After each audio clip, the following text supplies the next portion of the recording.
Welcome to Hot News. I'm Mike Tolliver. Our top story is the 2010 International Leadership Conference held in Miami, which just wrapped up. The conference was double the size of our leadership conference last year in Denver, and by all accounts was a huge success. We wanted to take you behind the scenes so you could see what happened both before and during the conference in Miami. But first, let's start with some background. The conference is sponsored by the almost 90% of our churches that are part of our cooperation plan. The plan creates committees, and these committees came early to meet and discuss challenges and solutions for our churches around the world. Hot News was impressed with their productivity. Whether it's the Evangelist Committee calling for 2020 vision plans from around the world, or the Campus Committee helping 5,000 students to attend campus conferences in 20 countries, or the Shepherding Committee helping churches around the world to raise up elderships. Clearly the committees were getting stuff done. After the committee meeting came the delegates meeting.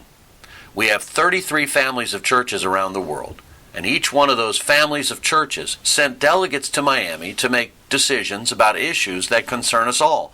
Things like Hope Worldwide, or the web, conferences, or mission strategy. It is a wonderful picture of cooperation and teamwork.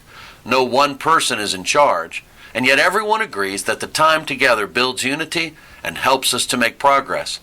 This year, the delegates heard reports from the various committees and voted on various proposals. You can get all the details by going to Disciples Today and clicking on ICOC Cooperation Churches. Again, just a demonstration of how much the spirit of unity is prevailing. This conference is absolutely fabulous.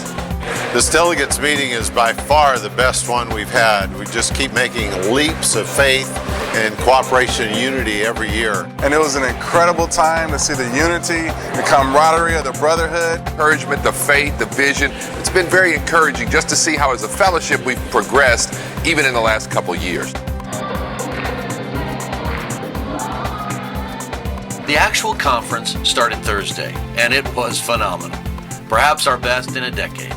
Not only did we have great messages, prayer, and classes, but the spirit was outstanding.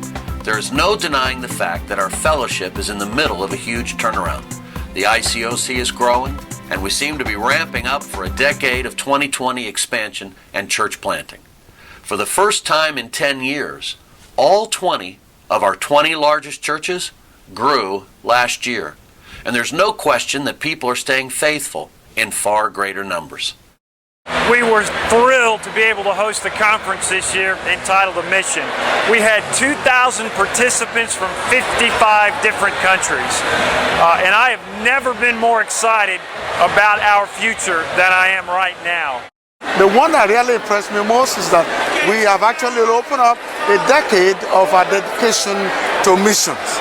And I know this is going to do great development in the life of this church. 2010 ILC has been tremendous here in Miami. John and Barbara Porter really to be commended for really what I would call a breakthrough conference. The challenges we face as a fellowship were also discussed at the conference. Some of these challenges include that we need to do a better job leading our teen ministries. Also, our young ministers need more academic training. And finally, many singles ministries have more women than men, sometimes 2 to 1. This is serious and needs to be corrected. Still, looking forward, this is a very encouraging time to be in the ICOC. Expansion plans are being drawn up, churches are growing, and trust is everywhere. We encourage every church to be in prayer for our 2020 plans and to be in prayer for the health, maturity, and guidance of our churches and individual families. A big thanks to our Miami church for hosting, and we look forward to our next big conference, the huge World Discipleship Conference, right here in San Antonio in 2012. That's all for now. God bless. We'll see you back at the website.